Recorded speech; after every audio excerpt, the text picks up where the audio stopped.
Absolutely. Good morning. Yes, what we see in Europe is a deterioration that it has become really terrible in the past months. I think Reporters Without Borders had mentioned the fact that the situation was decreasing, deteriorating, but we think that this trend is not only just punctual or taking place at one moment, but really setting up now.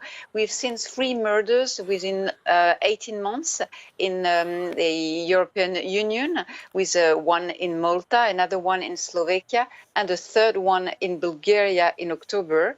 But we've also seen some attempts of assassination against journalists, and it shows that it's not an isolated element, but really a trend against investigative journalists in particular.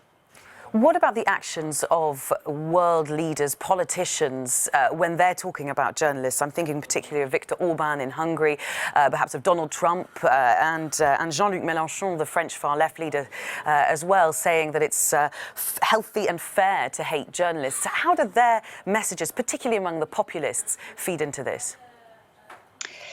This trend that we've seen in the past months is extremely worrying. The thing is that once a political leader uses this rhetoric against journalists, it's really like a white check for people, because why would they just prevent themselves from saying things against journalists once a leader is using this kind of rhetoric? So it's very bad, and we've condemned this, because we've seen that there is a sort of a consequence on the ground against journalists once political leaders use this kind of words.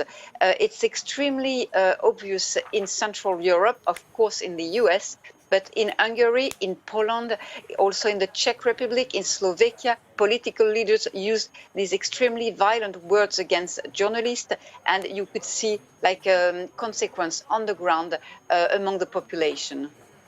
Now, here in Europe, we've started the campaigns for the European parliamentary elections. How does this decline in the safety and the conditions for journalists affect the information that voters are getting ahead of that election? I think Reporters Without Borders is using this opportunity of this European election just to show that there is a problem right now, and that the European institution should help to prevent such a context to spread everywhere. So we ask the future member of parliament who are to be elected after the 26th of May to try to take press freedom as really an issue, and we demanded to this future member of parliament to push for our demands.